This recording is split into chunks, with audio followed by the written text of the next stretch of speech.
So Thunderbolts is let me get this right. Something new, something used, something borrowed, and then we officially get the new.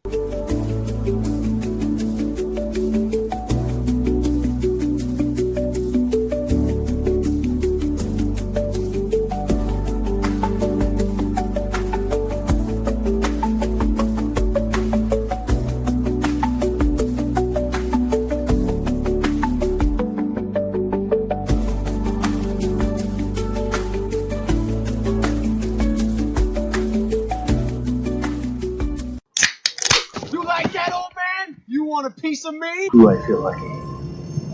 Well, do you, Bunk? Good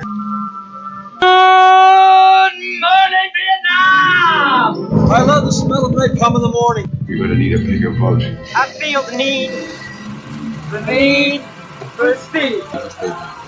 I wish I knew how to quit you. Love means never having to say you're sorry. You do. You'll shoot your eye out, kid. I am. What up? Happy Thursday. Welcome to episode 348. Welcome to Thunderbolts. You're listening to a brand new episode of the Cine-Men movie podcast. I am one of your hosts, Juan, and I am joined by the cast, the crew, the new Avengers. Zach? Hey, what's going on, guys? Jay? How's it going out there in podcast land? Man, it's not Tippy Top Tuesday, but that's it is. That's really messing with you right now. Yeah, it really is. But it's Thursday. It's Thursday, May 15th, 2025. It is game day for all you OKC Thunder fans out there. We're one win away from going to the Western Conference Finals. This is huge, something they haven't done since 2015. So it's a pretty big deal. 10 years. 10 years in the making. If we make it, we're 10 years in the making. So that being said, guys, welcome to Thunderbolts, man. This has been, I see what you did there. Had a little bit of a mishap on Thursday, but we're here. We're back. We got it. We got to deliver. We got to deliver another new episode. So, just to give the audience some reference, Johnny was almost nearly on his deathbed. It's like, we need to do the show. I was like, no, dude, you need to rest. And then, so he was committed. I was like, why don't you let you rest and we'll do it on Thursday. I still feel like Dookie, but I still had to go to work that night. But you know what? It's good. You know, no matter how bad of a week, bad of a day, I feel just like the listeners when I get together with you guys. Whatever the listeners are going through, I'm sure we've had emails too where they're like, we'll tune in and listen, and you guys' goofiness or you guys just talking about movies kind of helps me go throughout the week. Sitting here talking to you guys always helps my week too, so I don't know if you guys feel the same. Nope, I hate all of you equally.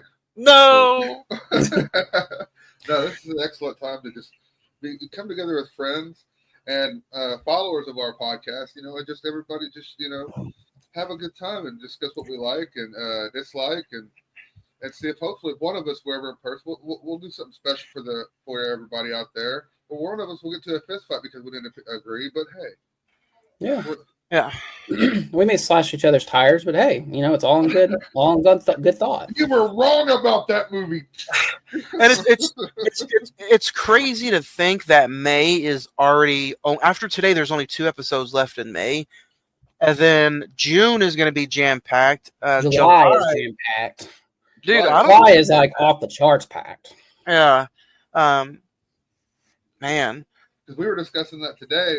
Within 3 weeks, you have the new Jurassic World.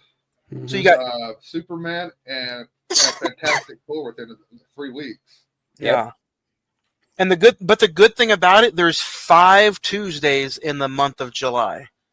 So we'll definitely get some Matthew McConaughey in there. We got to. And don't forget, we'll be talking about Happy Gilmore 2 and Adam Sandler too. Oh God! So, but I knew that day was coming. You knew. I mean, there's no way we could not do a new Adam Sandler movie. Well, we did. What was that last one he did? The astronaut one. We didn't do that one. No, but that was horrible.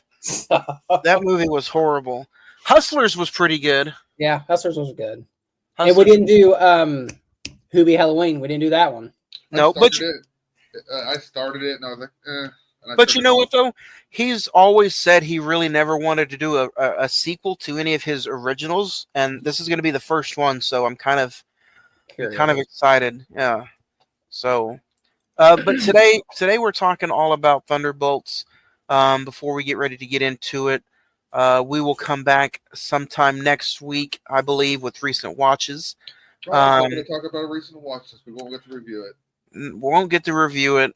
Okay, I'll just say it. I watched the new Final Destination. Excellent movie. I'm seeing that tomorrow morning. Yeah. I've heard it's the best one in the franchise. It's That's what I've heard. As hell, and for the last I seen on Rotten Tomatoes, it was set at a 92%. God dang. Not a 92%. It might have went down by now. 94. It's 94% right now. Wow. Okay. Wow. So today we're talking about Thunderbolts with a budget of $180 million. So far, it's grossed a little over $280 million at the box office. IMDb is giving it a 7.6 out of 10. It's got a 68 on the Metascore. After finding themselves in a deep death trap, an unconventional team of anti-heroes must go on a dangerous mission that will force them to confront the darkest corners of their past. Directed by Jake Schreier, it stars Florence Pugh, Sebastian Stan, Julia Louis-Dreyfus, Louis Pullman, Wyatt Russell, David Harbour, Hannah John Carmen. Who else we have in there? Violet McGraw, Chris Bauer. Julia Louis-Dreyfus. I said that. Echo.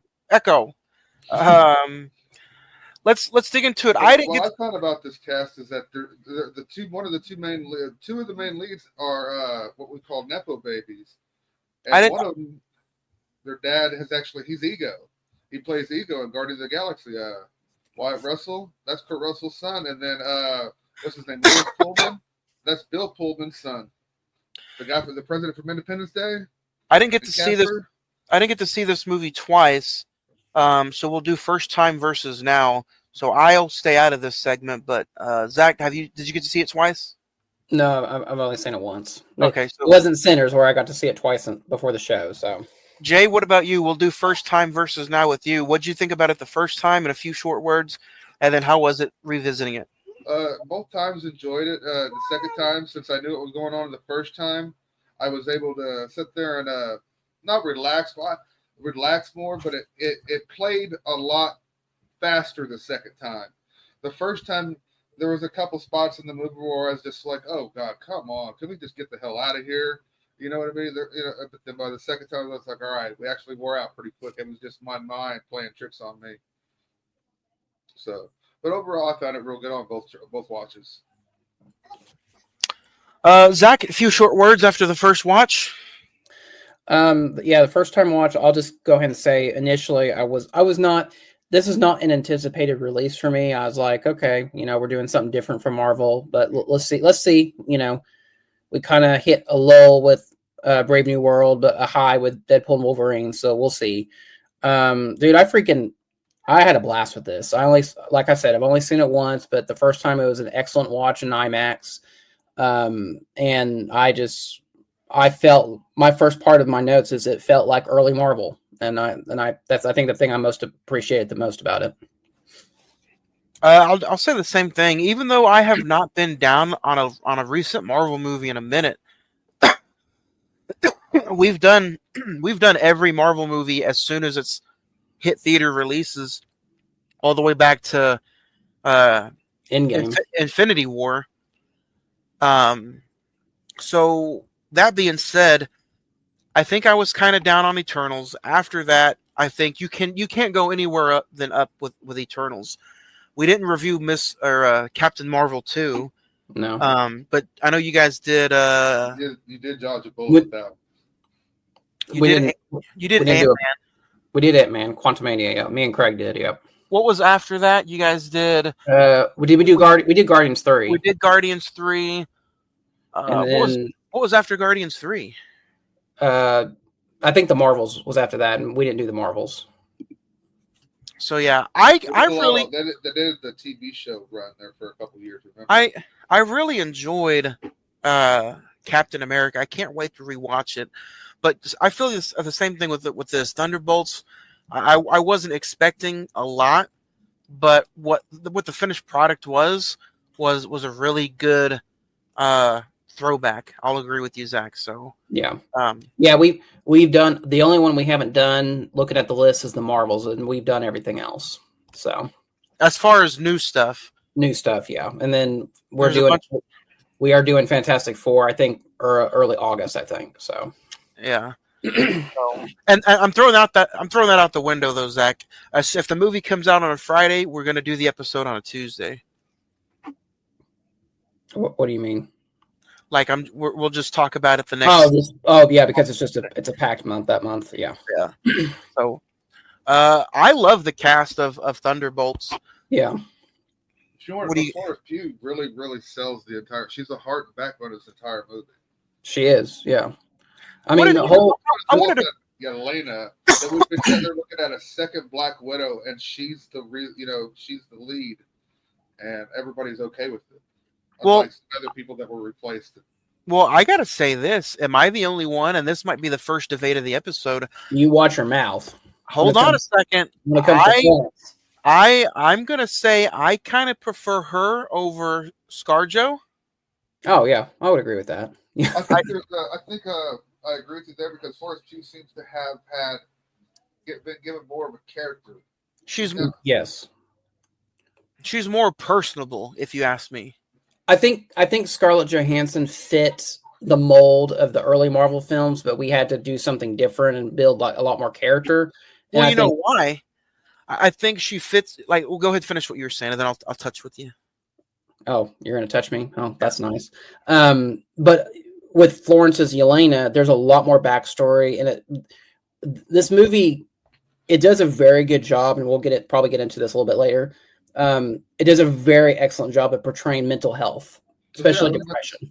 I was about to say this movie is all about PTSD and the way that and when we meet them, they're villains. Yes, the way that these different villains, and that's the one thing I guess that, in my opinion, that makes Yelena's Black Widow or her character a lot more grounded and everything over ScarJo's is that when we meet Scarlett Johansson's Black Widow, she's already kind of went through her trauma, she's processed it. She's now, the Avengers Black Widow, but Yelena's still looking for her. She's still, she's like, at the beginning of the movie, she's like, I don't know what to do if I'm bored. Or I'm going to be lost in the void, and she just jumps off that building and just does what she does because it's become just like it's just programmed in her now. Yeah, she wants something more. She wants to feel more. Yeah, well, and I get jumping off what you said, Jay. That whole opening sequences I thought was excellent, which is a real stunt. I'll send you guys a link of them strapping Florence up and her jumping off that building. That is a real stunt. And I like what you said. Is just like she's still trying to find her place post, I guess, Black Widow, and kind of she's still reeling from the death of Natasha, which I kind of like. And that's kind of still, have you seen Hawkeye? Because she ends up she becomes a villain in Hawkeye for a couple episodes, and then she teams up with Hawkeye by the end, and kind of forgives it because they have their because they had their issues, and that's when Valentina recruits her at the end of Hawkeye. No, you're right. Well, she recruits her at the end of Black Widow, but then because Hawkeye comes out after Black Widow, so yeah. But do you think, and I guess, do you think it's an oversimplification to say this is Marvel's Suicide Squad? Yes. That's what I thought it was when they announced it. Yeah. But I got to say, the marketing for this movie from start to finish has been amazing. Yeah. And we're about to get into some spoiler territory with this stuff because opening weekend, all the way up to opening weekend, what was this movie called? Thunderbolts. With an asterisk. Asterisk, yeah. But as soon as the movie ended for everybody in theaters, what was it called? The Avengers. the movie changed titles at the end of the movie. I thought that was genius. Like we were watching something and then it turned into something else by the end. Thought that was a beautiful, beautiful thing. Which, we'll go ahead and say, like you said, Jay, we're 15 minutes in. We're going to do spoilers, which that, if you have any social media, they promoted the hell out of that. They literally have a video of the cast, especially Florence Pugh, ripping the name off the poster to reveal the new Avengers. So, 2 weeks. I probably would have, if I was Marvel, I probably would have waited, maybe another week after the movie was out, just to give people a chance to see it, and then do that. But I think Why? get ahead of it. But in today's world, someone probably spoiled it like the first day after the first showing. I think it's brilliant, even if they did spoil it, because that gets people like, oh, I have to go see why they're calling it the New Avengers. Yeah, and that really, and I'm sure the second for later. Yeah. This movie, there's so much to unpack, but it's also one of those movies where you can just sit back and just enjoy. Yep. Kind of like you could almost compare this maybe to like you can enjoy it like a Civil War. There's not too much thinking about it. I did a little bit too much thinking during a couple scenes, and it kind of threw me out of the movie a little bit.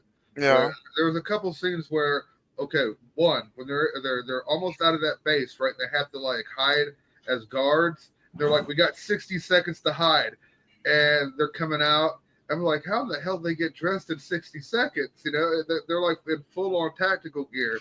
And then when they get in the truck and Bob runs out of the truck near the end to go distract everybody, he's not in his gear that he was in, which means he's completely stripped down of his gear, and then runs out in his hospital uniform.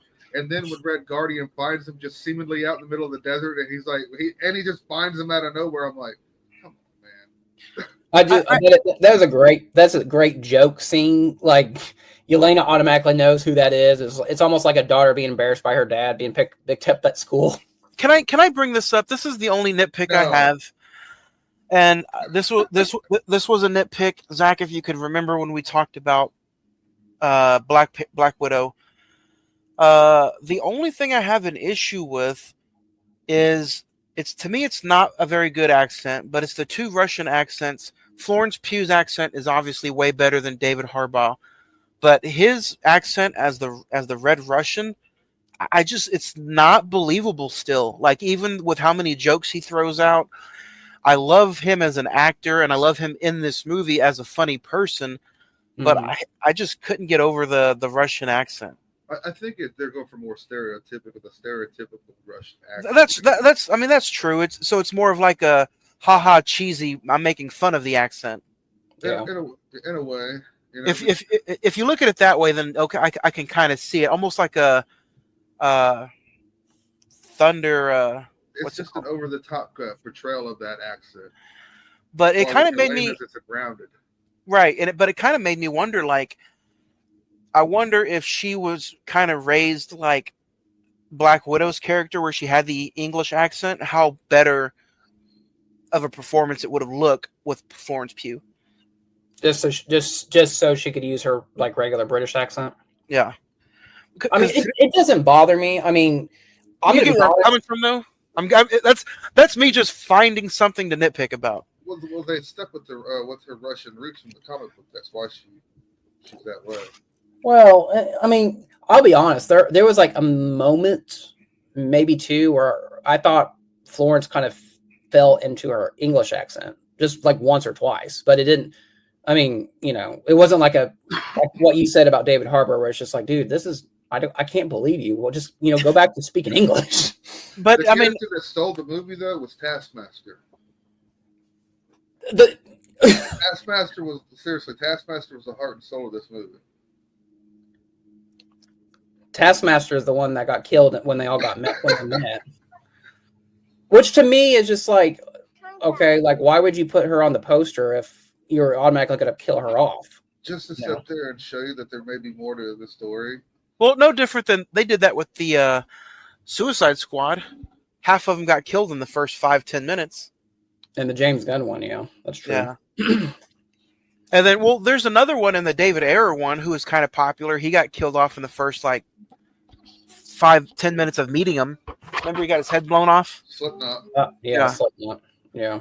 So, which I mean, I thought it was cool. They still gave her props. They put her on all the posters and all the Is she on the popcorn bucket? She Yeah. is, but Ghost is not. Ghost Or is on actually, the Ghost oh, is on the popcorn bucket. oh, She's is right she? there. Okay, never mind. I never. Oh, no, there she is. Yeah. Oh, yeah. So, By the way, did anyone remember that character from Ant-Man and the Wasp? Yes. no. Okay. Like, I so did. I remembered her. And Do you Jay, know why I did? Because Why? I think her eyes are beautiful. I think she has beautiful eyes. So I was like, oh, she's so cute. And then they brought her back. I was like, I know who that is. Okay, I know it's a weird way to think of somebody and remember, but yeah, I thought she had gorgeous eyes. So yeah, Um, and I think she's British as well. you know what though? As far as stealing the show, I love Yolanda and I love Florence Pugh, but dude, I think this might. I don't know if he's in another movie, but second year in a row, Sebastian Stan, he had a killer 2024, and now with this movie, I just seeing him on the screen, being that character again, man, he lit it up. And well, there was not a scene that I did not enjoy him in this movie. I think, unfortunately, I think he's always going to be known as the Winter Soldier. But like you said, from last year with A Different Man and The Apprentice, I think people are starting to come around. Like, wow, he's more than just that Marvel character. He's actually a pretty good actor, you know? I think he's a better actor than Chris Evans. Oh, definitely. Definitely. Oh, yeah. Well, you say that Sebastian Stan stole, or was the surprise, or stole the movie. And that sequence where he's out in the desert and he kind of rescues them and like uses his Winter Soldier hand to flip over the tank is awesome. I thought performance-wise, who stole it was Lewis Pullman as Bob. I thought he had a wide range of emotion and was able to pull that off. And all like between the Bob who's like, I think suffers from depression and anxiety, to the Void, which I thought was actually a pretty cool villain. I thought he was like up there with like Sebastian and Florence and performance-wise. His power was definitely OP though. Like he was definitely OP at his power source. So the Void, that would scare the hell out of me, you know. I like how when he uses his power, it looks like a tire mark in the road. It's like, you know what I think it looks like. I could be wrong, but whenever the atomic bombs were dropped in Nagasaki and in Japan, how they left shadows on the wall of different things, like a human being or a bike. That's what I took. That's how I portrayed them as. That's also a good representation. Can we figure out what again do they call John Walker? Hi, Daddy. Do they call John Walker? He's really excited about Thunderbolts. Yeah. Let me look. U.S. Agent. That's his hero name. U.S. Agent. Because like he kind of surprised me. This cast on paper, you're like, oh, this is a 1 or 2 person cast movie, but like you said, Lewis Pullman did a really good job. Sebastian Stan, Florence Pugh, David Harbour, and I thought Wyatt Russell was going to be the weakest of everybody, but he stood his ground. He had a really good job and a really good performance in that movie. So he was super believable.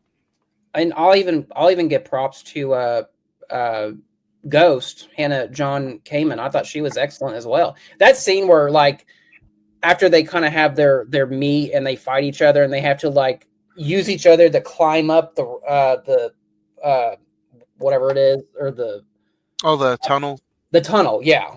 I thought that was one of the funniest scenes in the movie. What was? Where the scene where they had to do a chimney through the bunker, and they're like to climb up. Yeah, they're back to back, and they have to use each other to climb up the wall. I thought that was pretty great. I thought the lead up to it, where Captain America, what is he? John Walker. He's like, I got this. Don't worry about it. He jumps. He's gone for a couple seconds, and then you just see this figure just come crashing back down to the ground, a little higher than I thought. I will say this movie is like, it's funny in the right moments, like how like I said, classic Marvel used to be, where it's just like the jokes land. Like, I don't know about you guys, but the audience I was with, like, they laughed at the right moments, they got the jokes, and they wanted more of it, and Do you they just guys were in it. do you guys think, I don't know, again, I'm not following by the comic. I'm not a super huge comic follower. But like movie wise, it made me feel interested about what if the roles reversed, where the Winter Soldier became Captain America, and Falcon became this government association with the Thunderbolts. I think. Well, the Well, comic books, I mean, he did eventually become Captain America for a little yeah, bit. he does eventually. I don't know if he ever will in the movies, but he does. But Sam Wilson has his turn with Captain America, and then Bucky does become a Captain America eventually. So whether you or not think- they follow that, I don't know.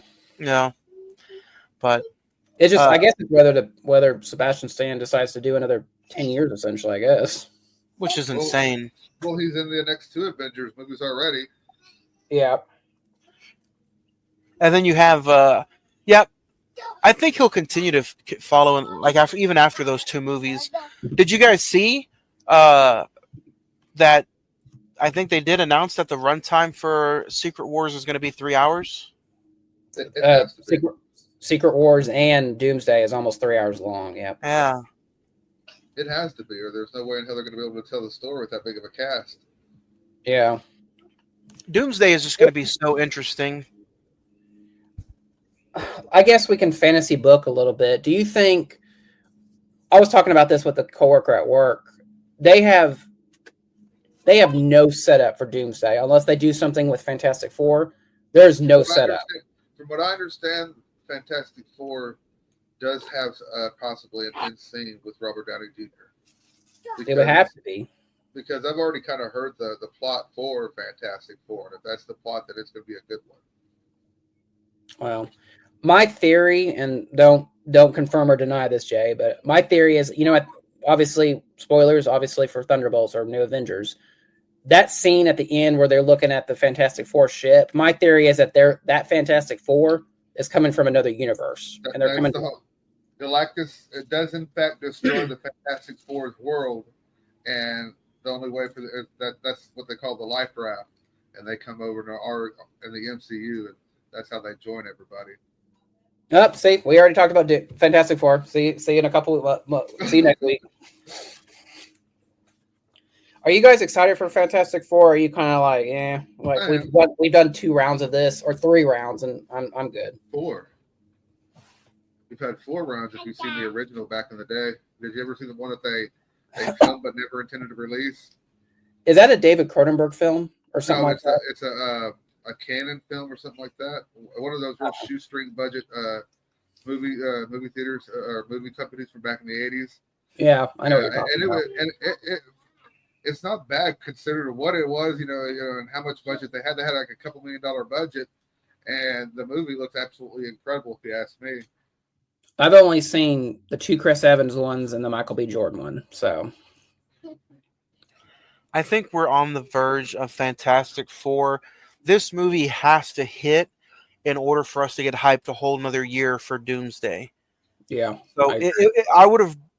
Did you guys even see that? Jonathan Majors is in one of the new Avengers movies. His character, or is it going to be a different character? I don't know if it said Jonathan Majors as Kang. I've even heard another rumor about that, is that within the first 5 minutes of the Doomsday movie, that Doom goes to the Council of Kings and just wipes them all out, and it's like, I'll take it from here. And that's why Loki's in it, because he wants to go out through the multiverse, and that's why all these other big beings are being pulled in, because he wants to become the person that controls it all. And when this happens, that's why you're gonna have like Ian McKellen and Patrick Stewart, Josh Brolin. Yeah, that's why you have these certain James characters in Martin. it. Yeah, that's why they're in it. Rebecca Romijn, isn't she going to be in it? Yeah. Yep. What did you guys? We really didn't talk about that announcement where they announced all the cast chairs and it was everyone who's going to be in Doomsday. Do you think that was a good idea, or do you think it's going to be like, oh guys, this is way too much? See, that's what I'm saying. I think they needed to do that for the simple fact of nobody was excited for what Marvel was doing. Like nobody was like, oh, okay, let's go Kang Dynasty in 2 years. I'm hyped. Nobody was Yeah. hyped for that, you know. And then it's like Yeah. they had to pull out the big guns. They had to re-sign and get Robert Downey Jr. They had to bring the Russo brothers back. There was multiple factors behind that, though. You know, for one, a lot of the movie fans, whenever Kang gets beat by Ant-Man, and he got beat by ants, which is, the crazy thing. Here's supposed to be Kang, this all-powerful being, and he was defeated by smart ants. And then, then he ended up beating up his girlfriend, and it's like, yeah, we don't need no more of this. We're done. We're good. So. How you call my Yeah. Jace? So How to talk to Jace? he's. But no, I agree with you. I wasn't looking for. I was kind of bored with the whole entire Kang character, anyways. I was. I think the ending. I think the problem. Go ahead. I was just going to say the ending of Ant-Man with all the different Kangs kind of brought some kind of hype into it, but I was still like, where is this going? How can this be interesting in 2.5, 3 years? And then you had like the writer's strike, which delayed it again. So it's just one of those things that, like, I think they had to pull the rabbit out of the hat. They had to do something like this, or else, it was just not going to be. Well, you had. It wasn't going to be relevant anymore. There's two things about this. One, we just didn't get enough time with. I'll be honest, we just didn't get enough time with Kang. We saw a little glimpse of what his potential was in Quantumania. I think Jonathan Majors was before that Loki. If you watch Loki, that's true, but like we didn't get to see his power, like his ability, what his potential was as a villain. We saw that he was very cunning and conniving. We know that. But see, that's again where I feel like the TV shows don't do any of these characters justice, because you're not gonna reveal the big, almighty, powerful Kang on a Disney Plus TV show. That's like introducing Thanos in a TV show, right? You're not gonna do it, so you don't get enough time with these characters to build. And I mean, well, like I said, I still say that Jonathan Majors was still a great choice for that character. And say what you will, whether he was framed or he's a horrible human being, whatever it is, we just didn't get enough time with that character, and so we'll never know what his potential is. What they could have done is, instead of that, they could have set up the X-Men and either do a couple of films, or do the whole 10-year thing and wait either to do Doomsday or Apocalypse or one of the big X-Men villains. Well, I saw that they have a 10-year plan for the X-Men. Well, I did see that the the Secret Wars Avengers movie is going to turn into Avengers versus X-Men. That would make sense. From what I've read about that is it's supposed to be Battle World. Basically, what happens in the Battle World comic books, the Secret Wars comic book, is that Doctor Doom goes to all these different realities and takes all these different mighty soldiers, and he pits them all on Battle World against each other. Go. So yeah, I mean, that's how. And that would be a good introduction to bring in the X-Men. Yeah. I don't know. But they also did. It's going to be interesting. I mean, I totally agree. They did say that with all those chairs being revealed, they did say that wasn't the entire cast either. It's not. That's not the entire cast. Is that what you said? They said that. Yeah, there's supposed to be quite a few more people in it. They're just trying to figure out deals and everything like that. And they'll kind of release things as they go along for more hype. Because if they release certain names now, everybody would know what was going on. So they have to wait till they get closer. I do agree with you, Johnny. I do think that I think Fantastic Four has to be successful and it has to be good, and they also have to set something really important up. for this to Because matter for next year.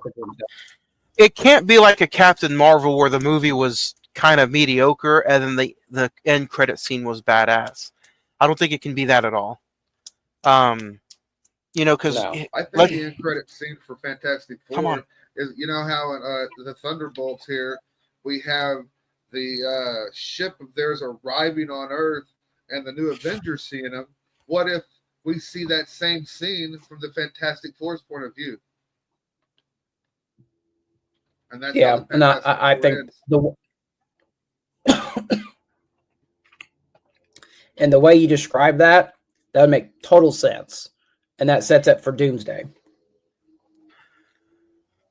yeah. So, Do you but think you going would back to Thunderbolt, oh, go ahead. I was just going to say, do you think does Fantastic Four need a Robert Downey Jr. cameo? Depends on what it is. If we're going directly into Yeah. Doomsday, I say yes. What if it's just his robotic hands picking up the helmet and you never see his face? That's basically what we got with the first Thanos teaser. Remember whenever he picks up the Stop! gauntlet and puts it on? Yeah. Yeah, that's the exact same thing as Thanos, yeah. And so, but yeah, yeah, I still think that there's hope for Marvel. I think they can still right this ship, but they just have to do it precisely, and it's got to be what people like. So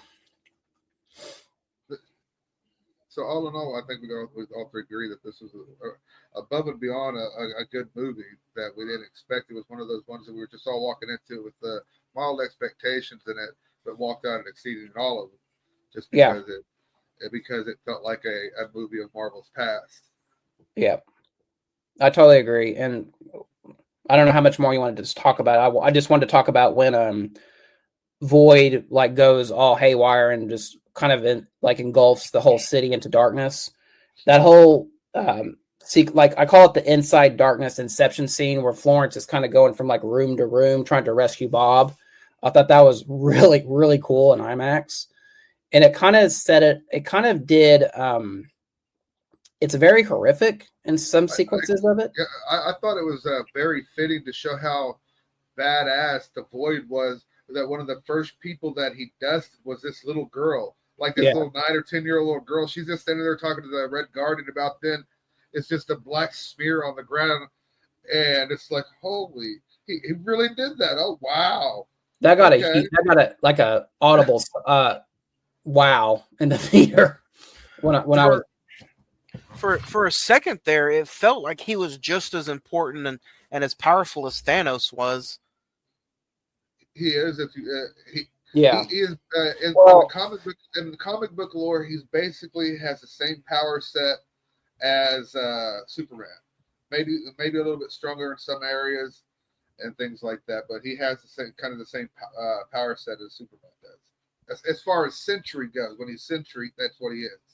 But when he's the Void, there are more powers that it comes included with that. So Marvel is really good about picking up their villain for each movie. Whether it be like Christian Bale, Kurt Russell, they have a really good one-off. Do you guys think we'll see Sentry again as Sentry or the Void? Sentry, what, the villain? Right, but I'm just saying. I thought Valentina was the villain. But what I'm saying is, do you think we'll see him back as either one or just Sentry?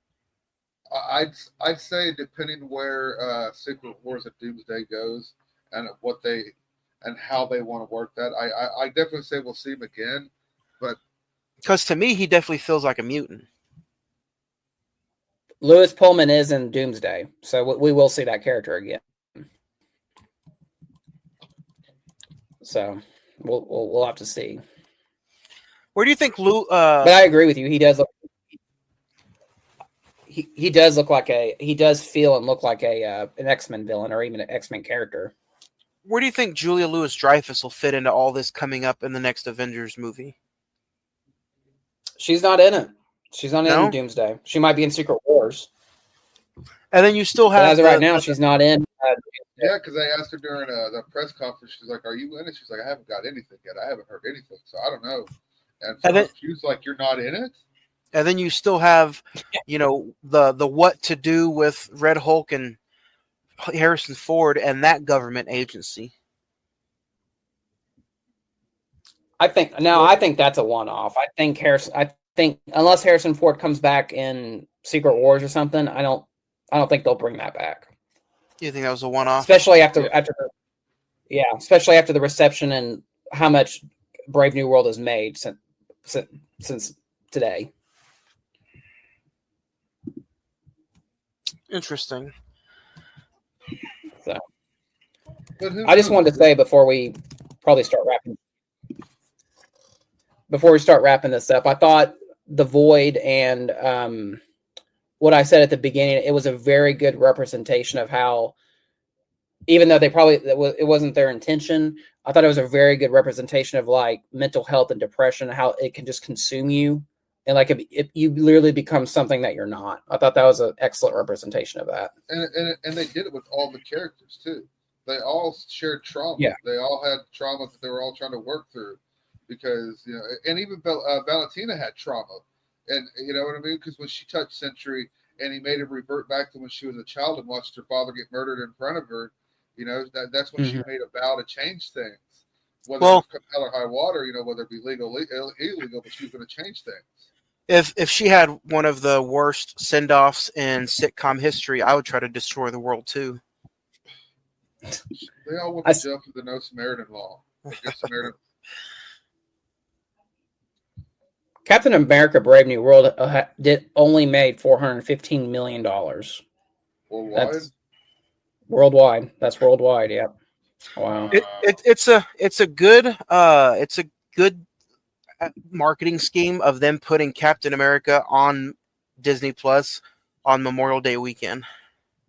Yeah, that is good marketing. What is cool though is that if you sit there and look at it now this way, we just got through watching the new Avengers, in a way. But when we watched Captain America: Brave New World, we got to see kind of like that new Avengers story. So that was also in a way a new Avengers story, because by the end he had to set up the new Avengers, and we kind of have an idea of who they're going to be already. That's true. I feel like, I kind of disagree with you on that, because the only thing that I thought that Brave New World had a connection to was at literally the last credit scene was of Broccoli Man, or that character from Incredible Hulk, basically warning Sam that there's an attack coming from a different world. So that's obviously Doomsday. So I thought that was the only connection. Otherwise, I kind of thought it was like its own independent story, aside from bouncing off of Falcon and the Winter Soldier.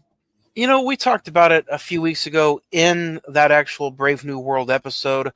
I still can't fathom why that movie made just crap money and why it just got so much negativity compared to everything else. I'm like, okay, I know it. I understand it's not, Thunderbolts, or it's not original MCU, but I still thought it was a pretty slick, spy, maybe like espionage kind of feel of a movie. I don't know if it's because I don't know if it's because I just got done watching the James Bond series before I went and saw that movie, but I thought it was a pretty slick new age kind of film. A lot of my theory is that not my Captain America. Steve Rogers is my Captain America. Those are probably the same people who voted in the president too. You want to take that one, or? No, but a lot of people didn't like that Steve Rogers was gone. Everybody was hoping that Captain America 4 would be Steve Rogers' adventure putting the Infinity Stones back. But we're done. We're done with all that. We don't need to sit there and see that again. And to be honest, like, I feel like if Chris Evans and Robert Downey Jr., if they're just trying to milk that Disney teat for as much as they can, even though it's not best for what story-wise. Yeah. Then that's Disney and that's MCU's fault. Like, I've even heard that Chris Evans is supposed to be in Doomsday, but he's playing Captain Hydra. As long as it's good for the story and they're not doing whatever they can just to milk these actors again. Like, we don't need. I honestly feel, and you guys can. This might be a fun topic of discussion too. I feel like Doomsday does not need to be Robert Downey Jr. I think you can go out and find a hell of a better actor to portray Doomsday. Agreed, who? but Whether they tie in this multiverse Iron Man thing, Robert Downey Jr. can take his old decrepit ass and just continue to go and do whatever he wants. He can make another Doolittle film because we know how successful he is outside of the MCU.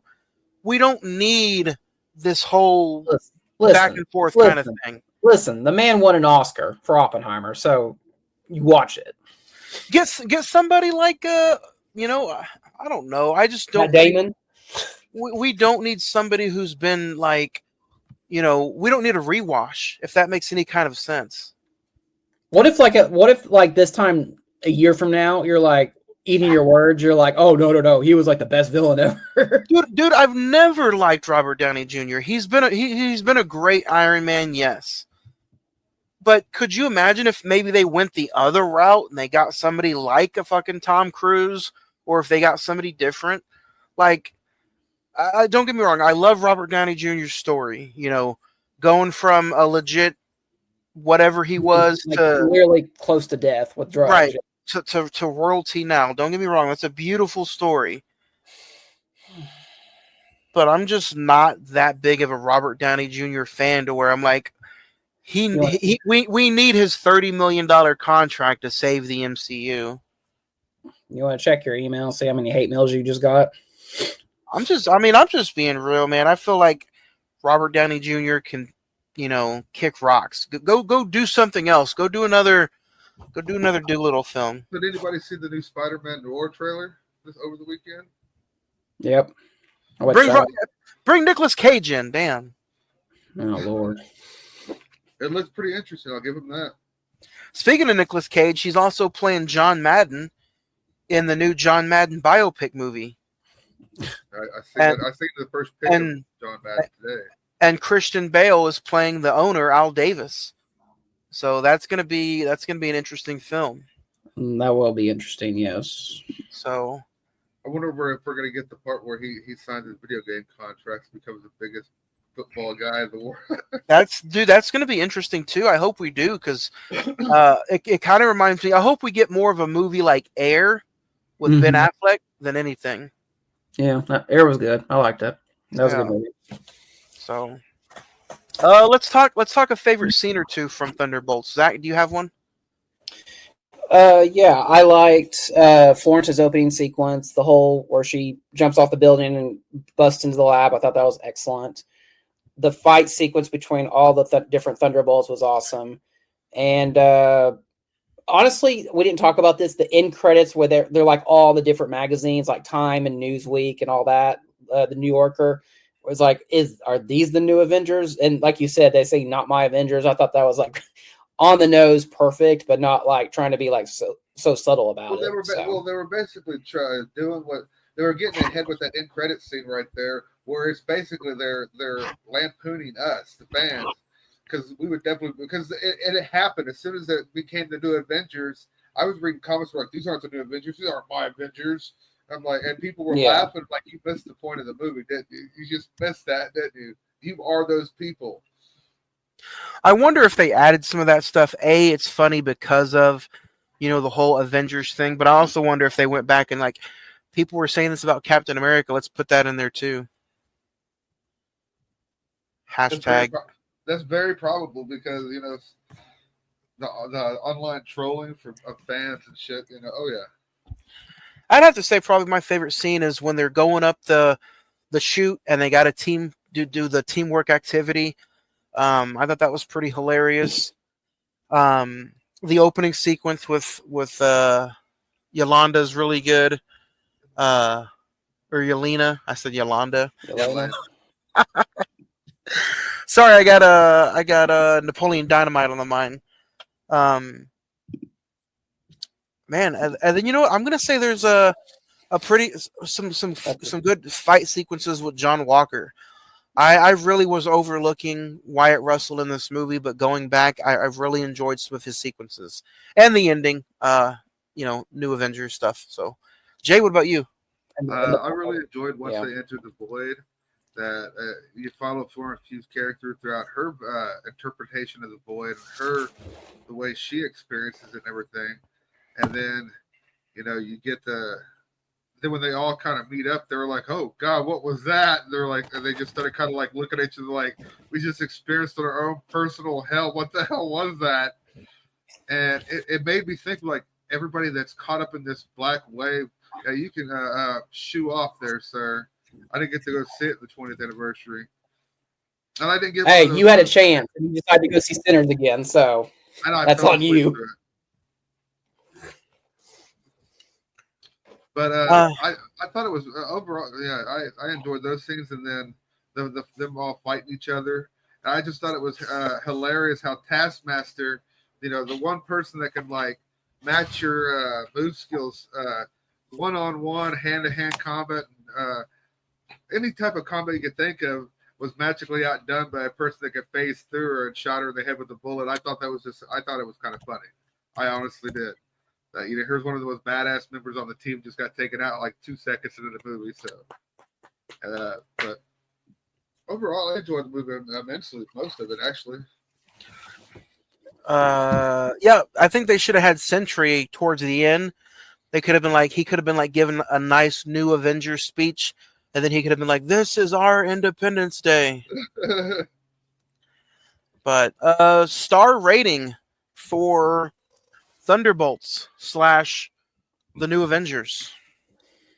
I will go first if you don't mind. I'm going to go ahead and give it a 4. It was a real good back to form Marvel movie. We've all kind of pre-stated that felt like Marvel of old, and it was funny when it needed to be. It was serious when it needed to be. There was a lot of good character development. The PTSD storyline that runs throughout that they all experience, and they're all traumatized and just trying to overcome and cope with their own depression in a way, and just become. And when they become a team, it just makes it hard for them to accept that there's people out there that actually care for them. So that was a cool team dynamic that usually have a team. When you have a team movie, the team already cares for each other. You just have a couple holdouts that they have to get along finally because they have to do something together. None of them like each other in this movie until the end. Hell, even by the end, they still don't like each other. Yeah. I'm gonna give this movie a 4 as well. Just going off the sole first watch, I think it's a pretty good superhero movie. The tie-ins are great. It's like Jay said, it's got its funny moments, it's got its serious moments, a couple big standouts. I'm just interested to see how it would be on the rewatch. So for right now, I'll get a 4. Zach? I guess 12, 4 for me as well. Everything you guys said, performances, action sequences, metaphor for mental health, the humor in it, and like I said, my first note while doing my notes for the show feels like early Marvel, and I think that's what I appreciated the most about it. So Nice. So, but Zach, next week, let me pull this bad boy out. what are we doing on May 20th? May 20th, ironically enough, we are finishing up the Star Wars movie, and we're talking about the 20th anniversary of Star Wars Episode 3, Revenge of the Sith. This is the only full-length feature Star Wars film we have not talked about. Yep, and I think we were going to talk about it last year. I said, dude, let's just wait for the 20th anniversary next year. And you're like, okay. Yeah. So it's crazy how we did them all out of whack. Yeah. We did 4, 5, and 6, and then we did the new ones, and then we did Rogue One, and then we did Solo, and then we did 1, 2, and now 3. Yep, that's true. So we did them in our own order. Yeah. And then what are we doing on the Tuesday after Memorial Day? That'll be Tuesday, May 27th. The Tuesday after Memorial Day, we're going to kill 2 birds with 1 stone. We're going to do our classic yearly war movie for Memorial Day. We're also talking about some McConaughey in U-571, which I have never seen, and I'm kind of interested to see it. So I don't think any of us have seen this. I haven't. So And I have Bill I have Paxton, in it, which makes it 10 times better. I've not even seen it yet. it's on Netflix. And then you want to talk about June? You want to open up with June, and then the first Tuesday of June, we're going back to the theater. We're seeing Mission Impossible: The Final Reckoning, which I've heard mixed things about, but overall I've heard is a awesome action movie. So I'm excited to see it.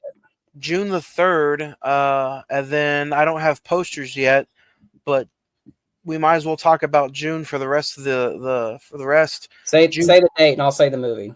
June 10th. June 10th, we're going back to McConaughey with his first film debut, Dazed and Confused. Richard Linklater.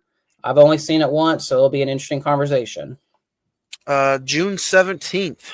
This one I'm very nervous about. June 17th, we're talking about Batman Forever, Val Kilmer's Batman. We're also going to probably have a little discussion about the late Val Kilmer, which he recently passed away, and we'll talk about probably because in a few weeks they're going to be releasing the Schumacher cut in theaters somewhere in Los Angeles. So You got your tickets yet? I haven't got tickets, but Jay was telling me it's literally the day after the actual 20th anniversary. Or wait, 30th anniversary. Golly. 30. That movie's 30 years? Yes. Batman Forever is 30 years old. Oh, damn. And then June 24th. And then June 24th, we go back to the theaters again for 28 years later, which I'm very highly anticipating. And then we're still working out July, but we think we have the pretty much movies. It's just what we're going to talk about. What do you think we've done 28 days later? Do you we think got to do 28 weeks later? I was about to say, should we squeeze in a bonus episode somewhere and just literally hit go live and just have a conversation about 28 weeks later? It was good. There we go. Episode done. Splice Yeah. it. It is definitely the weakest of the three, I'm sure. It's been so long since I've seen any of them. I remember having the first time I ever seen 28 Days Later was on a European bootleg because it came out in Europe there first in the UK, and somehow I knew somebody that was able to watch the movie on DVD before it even came out in theaters here in America. Part of me doesn't even want to watch 28 weeks later because I feel like Danny Boyle and Alex Garner is just going to take care of that and be like, you know it's a virus, it's zombies, and we're going to go from there. Oh yeah, I'm sure it is too. So May has been fun. We got 2 episodes left. June is going to be jam packed. July is sensational, and then a 24-month in August is right around the corner. So that being said, next week, May 20th. May the force be with you. Next week, we discuss the 20th anniversary of Revenge of the Sith right here on another new episode of the Cine-Men Movie Podcast. We are Thunderbolts. The Avengers.